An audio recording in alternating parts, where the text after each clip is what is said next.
मुख इस online lecture में सभी का मैं स्वागत करता हूं। अपने भारतीय संविधान का जो मूल किताब छापी गई, जिसे साक्षात डॉक्टर बाबा साहेब अम्बेडकर ने एक तरह से रचा, उसकी रचना की, तो अपने संविधान के पहले पन्ने पर भगवान राम का चित्र है। बहुत बार राम जन्मभूमि अभियान हो या जो टीवी पर जिस पद्धति से हम लोग रामायण और ऐसे सीरीज देखते हैं, तो आज की पीढ़ी और सभी के मन में ये प्रश्न आता है बहुत बार, क्या राम वस्तुतः जन्मे थे? क्या वो अपना इतिहास है या कोई एक वाल्मीकि जैसे कवि ने लिखा हुआ एक काव्य है? ऐसे कई सारे प्रश्नों का उत्तर अगर हम मूल वाल्मीकि रामायण पढ़ेंगे तो हमें मिलता है। और सोचना चाहिए कि डॉक्टर बाबा साहब अम्बेडकर ने 25 साल तक एक मंदिर में प्रवेश करने के लिए सत्याग्रह किया था। नासिक का काले राम का मंदिर, काला राम का मंदिर जो है,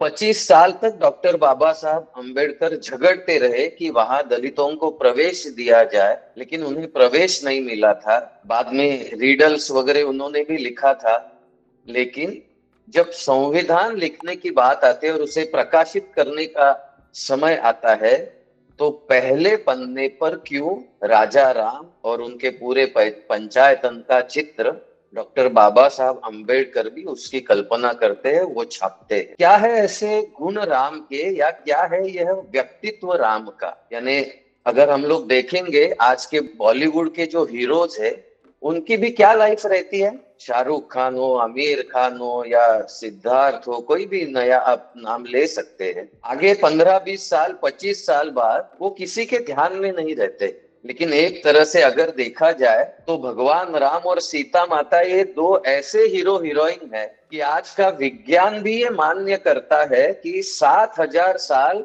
रामायण को हो गए। अगर रामायण में लिखे हुए नक्षत्रों की स्थिति जानी जाती है, उसको सुपर कंप्यूटिंग का अगर उसमें उपयोग किया जाता है और काल गणना पीछे की जाती है, तो आज से 7,000 साल पूर्व रामायण घटा है। 7,000 साल हो गए। ये हीरो हीरोइन ऐसे है कि केवल किसी एक थिएटर में नहीं, तो हर गांव में कई सारे उनके मंदिर है। हर घर घर में राम और सीता माता की पूजा की जाती है। सोचने की बात है। इसी दृष्टि से आज हम लोग राम और सीता माता की ओर देखने वाले। साल पहले नागपुर में एक स्टेडियम में बहुत बड़ा फंक्शन चल रहा था और डॉक्टर अब्दुल कलाम जी वहां पर उनका वक्तव्य देने के लिए आने वाले थे। 30,000 का ऑडियंस उस स्टेडियम में था और आते आते उन्होंने एक प्रश्न सभी को पूछा कि जब मैं यहाँ भाषण के लिए आ रहा था तो एक छोटे लड़की ने मुझे प्रश्न पूछा,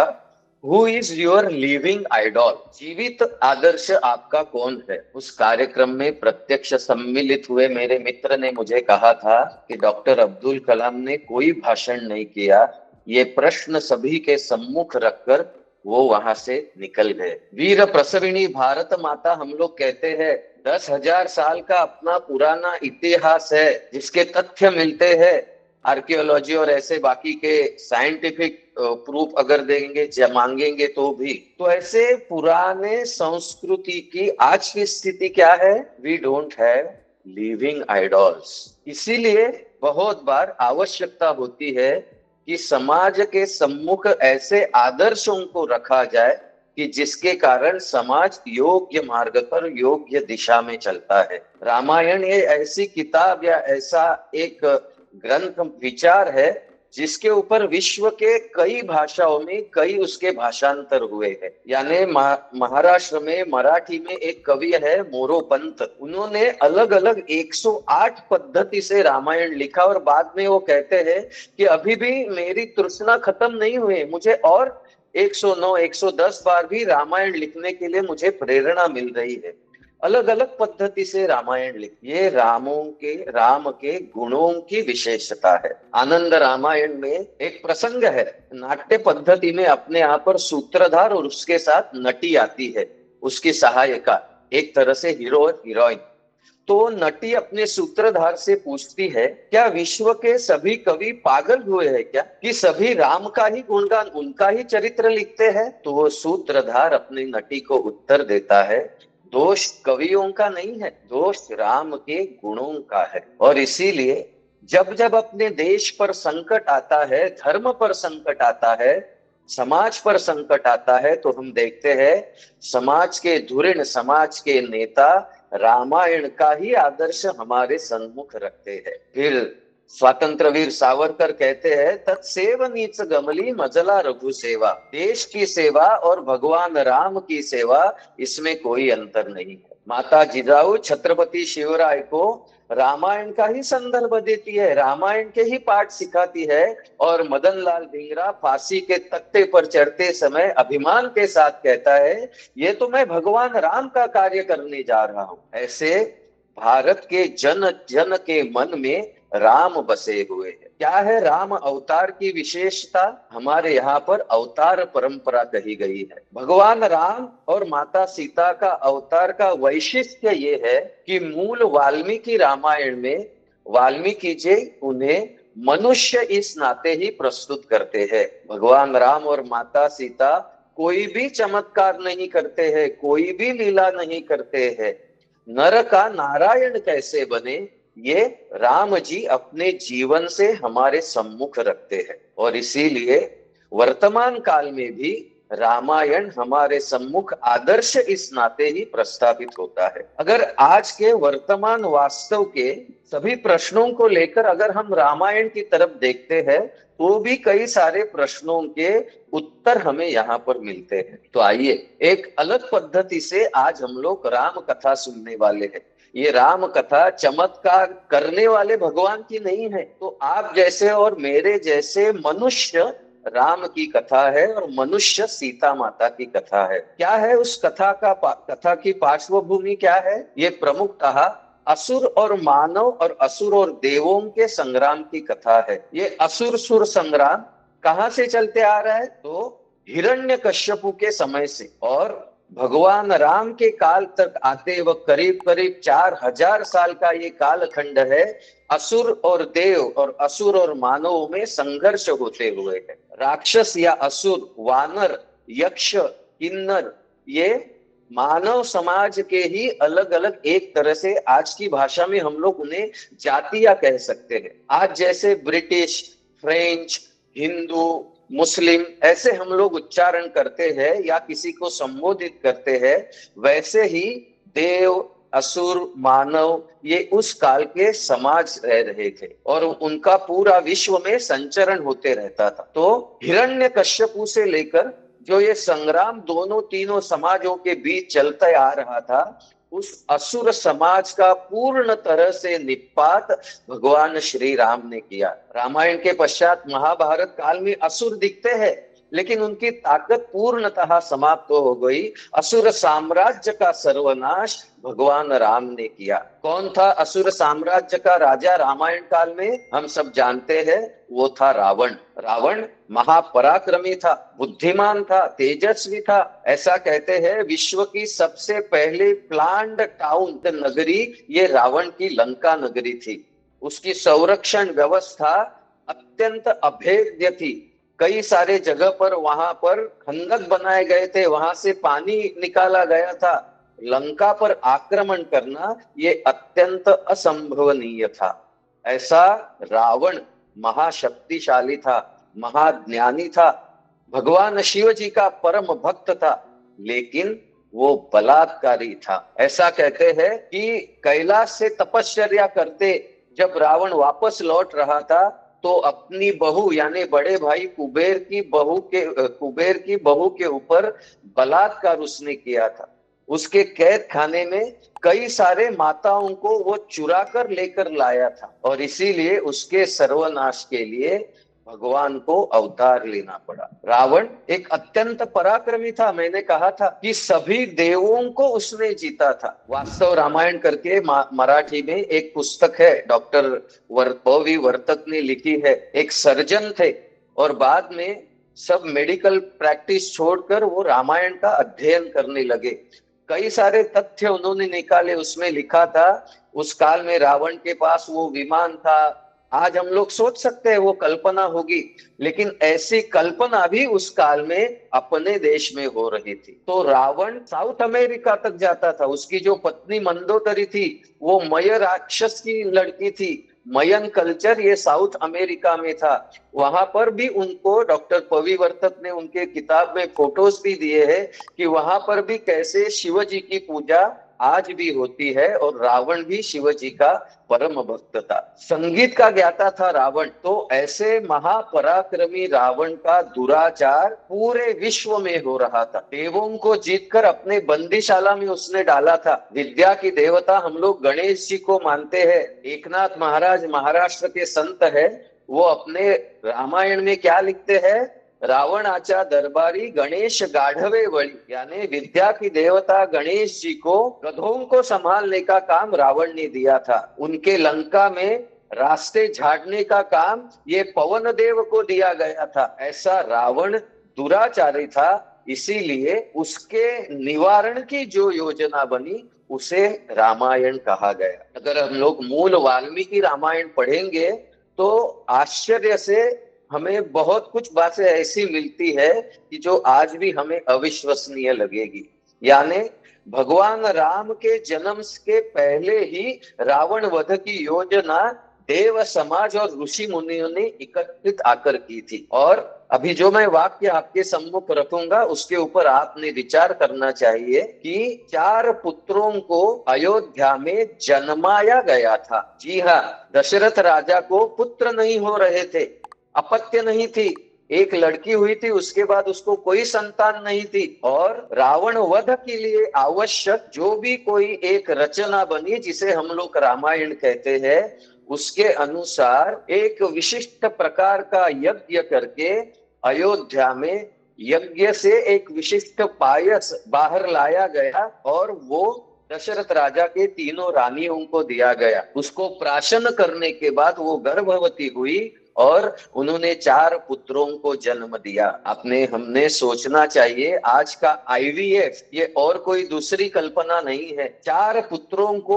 अयोध्या में एक तरह से जन्माया गया। मेरे परिचय में कहा था कि मैं कीर्तनकार हूँ, तो जब राम जन्म का कीर्तन हम लोग करते हैं तो उसमें एक काव्य आता है कि भगवान विष्णु जिनके ऊपर ये दायित्व है, वो कहते हैं कि इस अवतार में मैं मनुष्य रूप में जन्म लेने वाला हूँ और मैं कोई चमत्कार नहीं करने वाला हूँ। जो भी मानवीय मर्यादाएं है उनके अंदर ही रहकर मैं मेरा जीवित काल पृथ्वी पर निभाने वाला हूँ, और मुझे आप सभी ने इस अवतार में सहायकारी होना है। और मूल रामायण में भी ये लिखा है, भगवान विष्णु सभी देवताओं से कहते हैं कि आपने वानर समाज में जन्म लेना है। अगर हम लोग मूल वाल्मीकि रामायण पढ़ेंगे तो वानर यानी बंदर ऐसा कहीं पर भी लिखा नहीं गया है। वाली की पत्नी तारा जब लक्ष्मण को मिलती है तो वो कहती है हमारे पति अपने कमर को कुछ पास बांधते हैं जिसके कारण वो उड़ सकते हैं, हम वानर ही कभी भी उड्डान नहीं कर सकती है। जब लक्ष्मण किष्किंधा वानरों के राज्य में जाता है तो उसे वहां पर 7-7 माले के प्रासाद यानी बिल्डिंग्स दिखाई देती है। बंदर कभी मकान नहीं बांधते हैं। और लक्ष्मण के कानों पर किष्किंधा नगरी में वेदों के सुर पड़ते हैं। बंदर कभी बोल नहीं सकते हैं, सीख नहीं सकते हैं, वेद अध्ययन तो दूर की बात है। तो सोचना चाहिए, जिन्हें हम लोग आज आदिवासी या वनवासी कहते हैं, जो प्रमुखता से उस काल में महाराष्ट्र के निचले हिस्से में रहते थे, ऐसे वनवासी समाज में देवों ने जन्म लिया। क्यों? आगे चलकर जब यहाँ राम आएंगे तो हमें उनकी सहायता करनी है। तो हम लोग देखते हैं, इंद्र से वाली उत्पन्न हुआ, सूर्य से सुग्रीव उत्पन्न हुआ, जाम्बवंत ब्रह्मदेव से उत्पन्न हुए, पवन जी से हनुमंत आ गए, विश्वकर्मा जो देवों का इंजीनियर है उनसे नल ने जन्म लिया, वरुण से सुषेण, कुबेर से गंधमादन जो एक तरह से उनका ट्रेजरर था, अग्नि से नील, और अश्विनी कुमार जो देवों के डॉक्टर है उनसे मैद। ऐसे वानरों का निर्माण वनवासी समाज में हो गया। और हम लोग देखते हैं आगे चलकर यही वनवासी वानरों का सहाय लेकर भगवान राम ने रावण वध को साध्य किया था। मूलतः ये पुस्तक का नाम भी पौलस्त्य वध है। पौलस्त्य ऋषि का पोता रावण, उसका वध, फिर उसे रामायण नाम से सब हम लोग कहते हैं। तो जैसा मैंने कहा कि एक तरह से 4 पुत्रों को अयोध्या में पुत्र कामेष्टि यज्ञ करके जन्माया गया था। क्या है ये याद? तो उसके लिए एक विशेष, आज की भाषा में डॉक्टर को बुलाया गया था, जिनका नाम था ऋष्यशृंग। ऋष्यशृंग ऋषि इतने पवित्र और तेजस्वी ऋषि थे, उन्होंने कभी भी स्त्री के दर्शन नहीं किए थे, वन में तपस्या में लीन थे। ऐसे ऋष्यशृंग ऋषि को लाकर अयोध्या में पुत्र कामेष्टि याग किया गया और उस माध्यम से पूरे देश के साधु संत ऋषि मुनि अयोध्या में एकत्रित आए। रावण का क्यों परेशानी रावण की सब जगह हो रही थी विश्व में? क्योंकि उसके पहले जो अवतार हुआ था परशुराम जी का, उन्होंने सारी पृथ्वी को निक्षत्रिय किया था। तो जो लड़ने वाले थे उनकी संख्या कम हो गई थी। इसके कारण राक्षसों का सब जगह पर एक तरह से परेशानी सभी को हो रही थी। और इसी रावण के नाश की जो योजना बनी, उसके अनुसार राम, लक्ष्मण, भरत और शत्रुघ्न, इन चारों पुत्रों का अयोध्या में जन्म हो गया। धीरे धीरे ये बड़े होते गए। 12 साल की आयु में भगवान राम को प्रश्न पड़ने लगे, इस दुनिया में मृत्यु क्यों आता है? अमीरी, गरीबी, ऐसी क्यों अलग अलग परिस्थिति रहती है? क्यों मनुष्य के जीवन में दुख है? और जब उनके कुलगुरु, अयोध्या के कुलगुरु वशिष्ठ के बात ये ध्यान में आ गई, तो वो उनको लेकर पहले बार जंगल में गए और भगवान राम को उन्होंने जो उपदेश किया वो है प्रख्यात ग्रंथ योग वशिष्ठ। एक तरह से भगवत गीता ही योग वशिष्ठ में पहले कही गई है। उसके बाद भगवान राम वापस अयोध्या लौटते हैं। जन जन के मन में छाने का ये समय है, सभी को राम के प्रति प्रेम उत्पन्न होता है।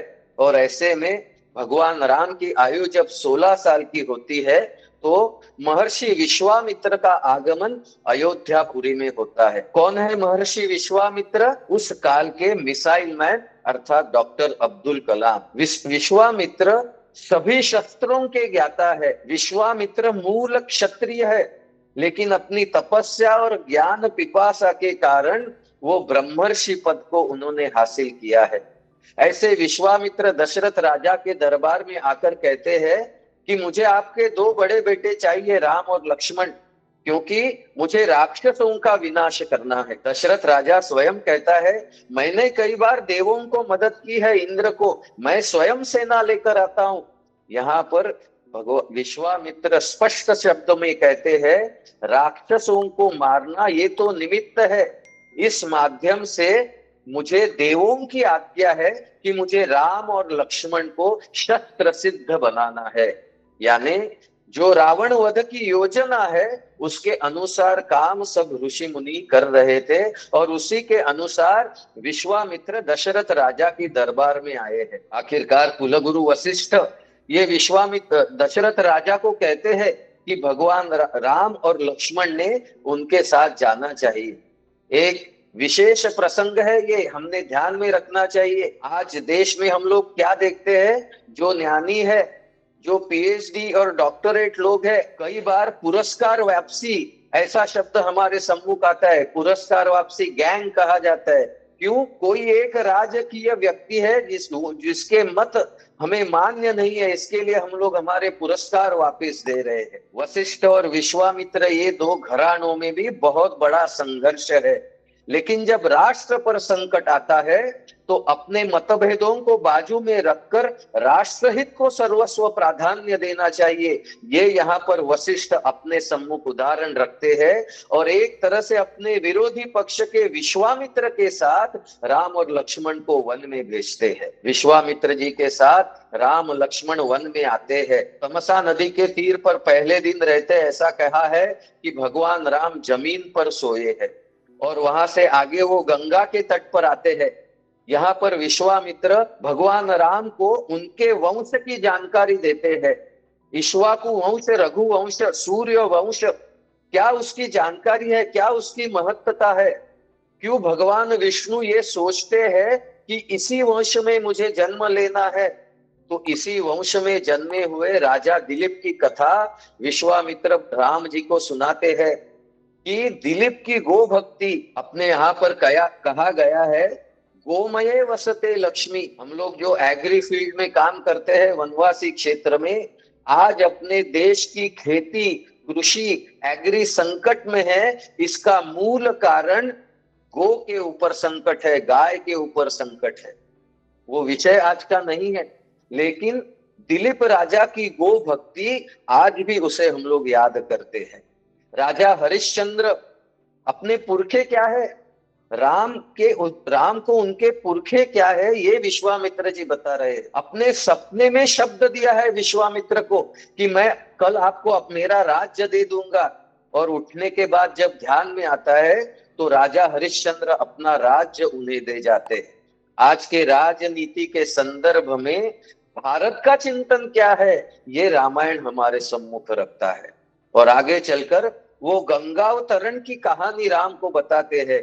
क्या है गंगा की कहानी? आज के सैटेलाइट के फोटो ये सिद्ध करते हैं, और आज के इसरो के वैज्ञानिक भी ये मानते हैं कि Ganga is a man made river. क्या कहानी है गंगा अवतरण की? गंगा माता आती है शिव जी के सर पर और जमीन पर आकर भगीरथ को कहती है प्रसन्न होकर, आप रथ में बैठकर आगे आगे जाइए, मैं पीछे आती हूँ, समुद्र तक आप जाइए। और फिर भगीरथी से वहां से निकलता है, उत्तराखंड से गंगोत्री से, और रथ में बैठकर आज के कलकत्ता से हुगली से पार करके गंगा सागर की ओर आता है, और वहां पर सागर में मिलकर वहां पर गंगा समुद्र से मिलती है। भगीरथ राजा और इनके 4 पीढ़ियों के आर्किटेक्चर मार्वल का नाम है गंगा नदी। Ganga is a man made river, ये आज का विज्ञान भी मान्य करने लगा है। ऐसे दिव्य वंश में राम तुम्हारा जन्म हुआ है, ऐसे विश्वामित्र ये राम जी के ऊपर संस्कार करते हैं। और दूसरी बात करते हैं, वो पहले ही दिन भगवान राम जी को 2 विशिष्ट विद्याएं सिखाते हैं, बला और अति बला। क्या है ये विद्याएं? एक जो लड़ने वाला है उसे नींद नहीं आनी चाहिए, और किसी भी फीवर या ज्वर उसको नहीं आना चाहिए। जिसको बला और अति बला ये विद्या, ये टेक्निक जिसको पता है, उसको कभी भी फीवर नहीं आता है, और वो कभी भी बिना सोए भी वो खड़ा रहकर काम कर सकता है। विभिन्न अस्त्र महर्षि विश्वामित्र राम को सिखाते हैं और उनको त्राटिका वन में लेकर आते हैं। सिद्धाश्रम में जहां पर विश्वामित्र जी का यज्ञ चल रहा है, राक्षस वहां आकर उनके यज्ञ उद्ध्वस्त कर रहे हैं। यज्ञ यानी क्या चल रहा है? वहां पर संशोधन चल रहा है। अपने ऋषि मुनियों के विषय हम लोग देखेंगे तो आश्चर्यचकित हो जाएंगे। ज्ञान विज्ञान में फिर वो शून्य की खोज क्यों न हो, कई सारे आर्किटेक्ट मार्वल्स, अनेक मंदिर क्यों न हो, आज के जितने भी इंजीनियरिंग सब्जेक्ट्स है, हमारे ऋषि मुनियों की उसमें प्रगति हमें आज भी एक तरह से आश्चर्यचकित करने वाली है। तो ये ऋषि मुनि यानी केवल तपस्या यानी क्या? तो ये संशोधन के आश्रम थे, ये कई सारे लैब्स थी जहां पर विविध विषयों के ऊपर संशोधन चल रहा था। और ये संशोधन ना हो, ये राक्षसों का प्रयत्न था, जिनका राजा था रावण। त्राटिका के सम्मुख भगवान राम को महर्षि विश्वामित्र लाते हैं और कहते हैं इसे बाण मारकर उसका अंत करो। राम को प्रश्न पड़ता है, ये तो स्त्री है, माता है, उसका वध कैसे करे? यहाँ पर पहला पाठ विश्वामित्र जी देते हैं, जो अधर्म के बाजू में है उसका नाश करना, फिर वो स्त्री क्यों न हो, वो वध्य ही है। राम आप बाण चलाइए। श्री राम एक ही बाण में त्राटिका को मार गिराते हैं, और सभी ऋषि मुनि उनका अभिनंदन करते हैं, क्योंकि उनका संशोधन अभी अच्छी तरह से चलने वाला है। यहाँ से आगे चलकर इस रास्ते में उस काल में कई सारे विविध अस्त्र भगवान राम विश्वामित्र जी से सीख रहे हैं। यहाँ पर माता अहल्या के आश्रम में श्री राम आते हैं। मैंने पहले कहा था, हम लोग रामायण को आज की नजर से देखने वाले हैं। क्या है माता अहल्या की कथा? तो मूल वाल्मीकि रामायण में स्पष्ट स्पष्ट स्वरूप में लिखा है, गौतम ऋषि एक महातपस्वी ऋषि थे, उन्हें कोई संसार में मोह अहल्या सुस्वरूप थी, और गौतम ऋषि को एक तरह से संसार में कोई रुचि नहीं थी। अहल्या को इंद्र के प्रति आकर्षण था, और इंद्र को भी अहल्या के प्रति आकर्षण था। जब एक दिन गौतम ऋषि स्नान को नदी पर जाते हैं, तो इंद्र गौतम ऋषि का रूप लेकर अहल्या के पास आता है। अहल्या जानती है कि ये इंद्र है, लेकिन दोनों एक साथ आलिंगित होते हैं, जो भी आवश्यक कार्य भाग है वो पूर्ण करते हैं। और तब जब गौतम ऋषि आते हैं, तो अहल्या इंद्र को कहती है जल्दी भाग जाओ, और इंद्र वहां से भाग निकलता है। गौतम ऋषि जो अंतर्ज्ञानी है, उन्हें पता चलता है, और वो अहल्या को श्राप देते हैं कि यहाँ पर आपने तपश्चर्या करनी चाहिए, जब कुछ साल पश्चात यहाँ राम आएंगे तो मैं प्रायश्चित्त के बाद आपका स्वीकार करूंगा। यानी सोचिए, ये वाल्मीकि रामायण में लिखा है, कुछ साल पश्चात यहाँ राम आएंगे और मैं आपका आकर स्वीकार करूंगा। यहाँ पर गौतम ऋषि बहुत महत्व का उपदेश अहल्या को करते हैं। पति के पाप में पत्नी का कोई हिस्सा नहीं है, पति के पाप में पत्नी का कोई हिस्सा नहीं है, लेकिन पत्नी के पाप में पति का आधा हिस्सा माना गया है। भारतीय चिंतन ने स्त्री को, माता को इतना अत्युच्च दर्जा दिया है। स्त्री के हाथ से गलती होती है क्योंकि प्रमुख था, उसके पति की वो गलती होती है, उसका कुछ ना कुछ संबंध है। और गौतम ऋषि कहते हैं, मैं भी हिमालय में तपश्चर्या के लिए, प्रायश्चित्त के लिए जाऊंगा, क्योंकि तेरे से गलती हुई है, और जब राम जी यहाँ पर लौटेंगे तो मैं आपका स्वीकार करूंगा। जब भगवान राम को लेकर विश्वामित्र वहां आते हैं, और राम और लक्ष्मण अहल्या जी को उठाते हैं, वो तपश्चर्या में लीन है, उनको प्रणाम करते हैं, उनकी तपश्चर्या के आगे लीन होते हैं, तब गौतम ऋषि आकर उनका स्वीकार करते हैं। क्या अहल्या का प्रसंग क्या सिखाता है मित्रों? सोचना चाहिए।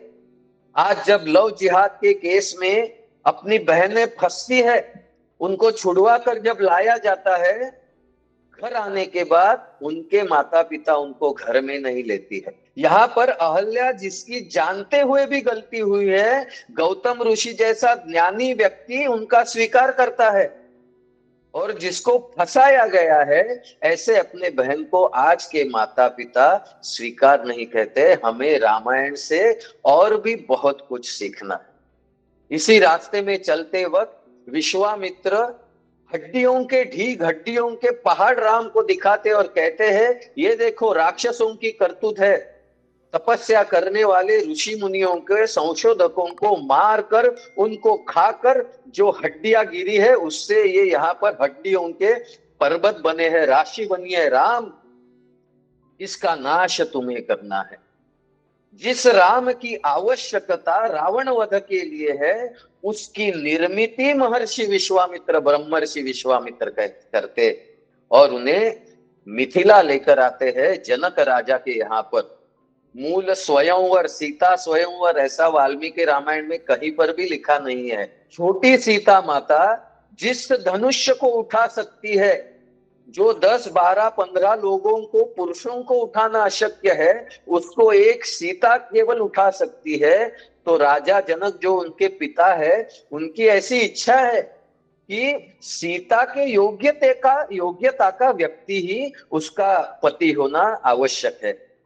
तो इसीलिए ये पण है कि जो धनुष्य को प्रत्यंचा लगाकर धनुष्य उठाएगा, वही सीता को वर सकता है। तो दरबार में आते हैं जनक राजा, विश्वामित्र जी को पूछता है, ये दो ऋषि कुमार कौन है जिनके कंधे पर धनुष्य है?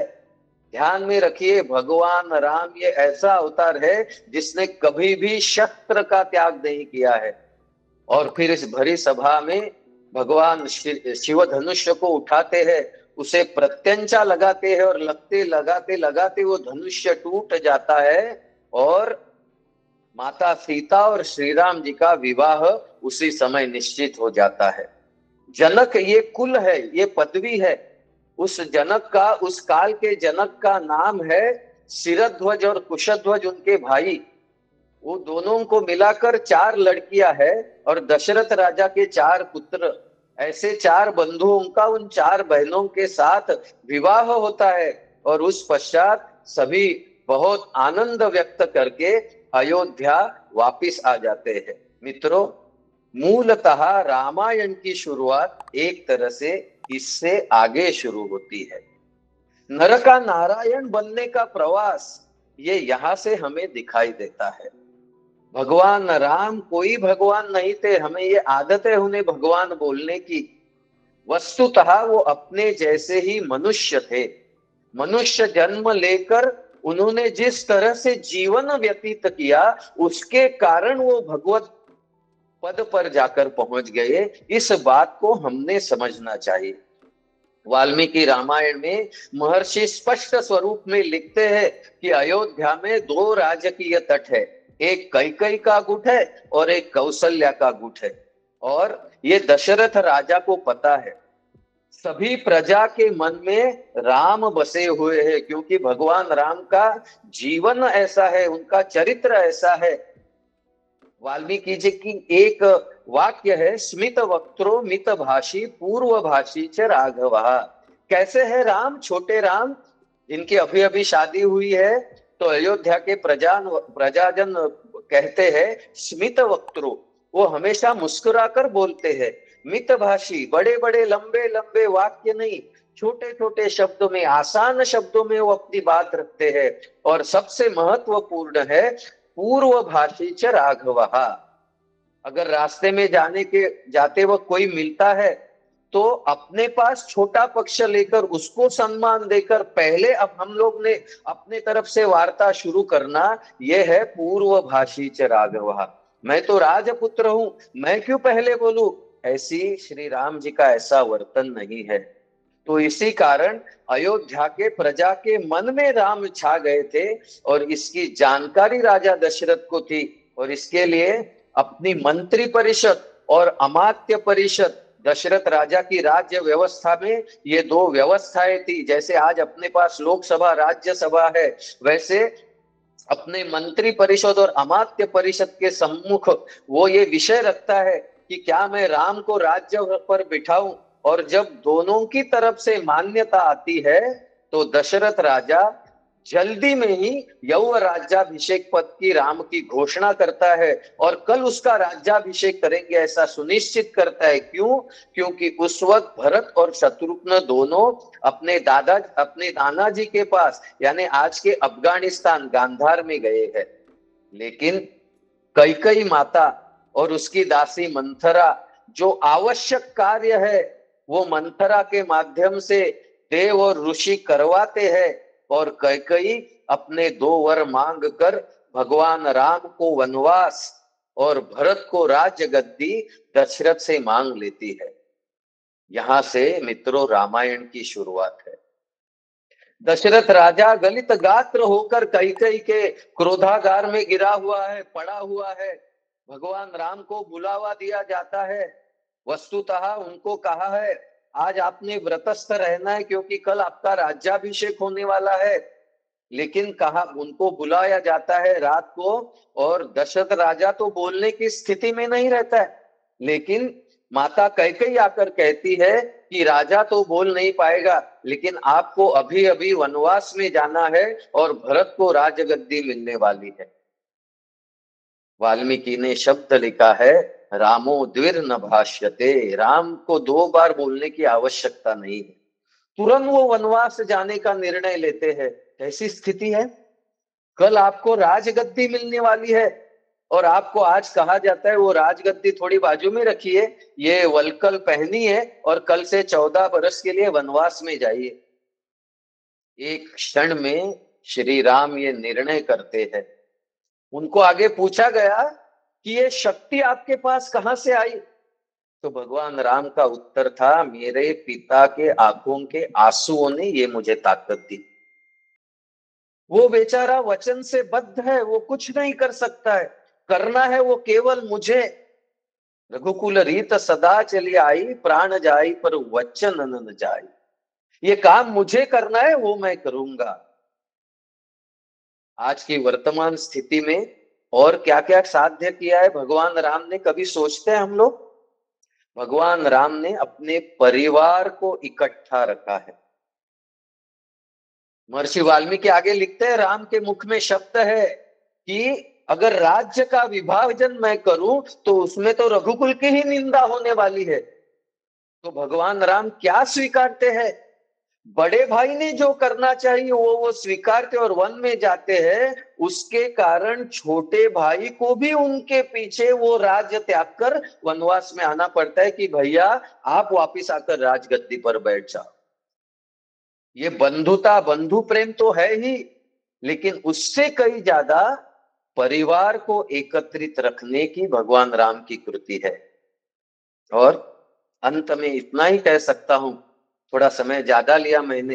राम जन्मभूमि पर भव्य मंदिर बन रहा है, उसके कई सारे एंगल्स हो सकते हैं। किसी को लगेगा ये पॉलिटिकल मूवमेंट है, किसी के लगेगा एक धर्म का दूसरे विरुद्ध धर्म में उसके ऊपर अत्याचार करने के लिए चल रहा है आंदोलन। मेरे खुद के जीवन के अनुभव से ये मैं कह सकता हूं, मेरे जैसे एक इंजीनियर को आज आपके सम्मुख आप मेरे मुख से राम कथा सुन रहे हैं, इसका कारण है राम जन्मभूमि अभियान। कोई संबंध नहीं था मेरा रामायण से। उस अभियान के कारण राम के विषय में कई सारे प्रश्न उपस्थित हुए और उसके बाद मैंने अध्ययन करना शुरू किया। जो कुछ मैंने थोड़ा बहुत समझा वो आपके सम्मुख मैंने रखा, प्रयास किया। हनुमान चालीसा में एक शब्द आता है, तुलसीदास जी लिखते हैं, राम रसायन तुमरो पासा।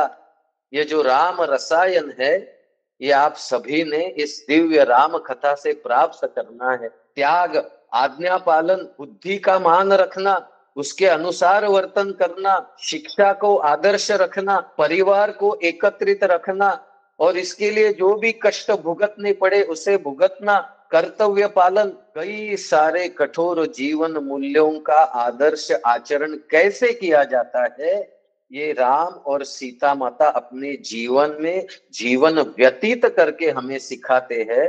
इसी कारण 7,000 वर्ष के पश्चात भी हम उनकी पूजा करते हैं।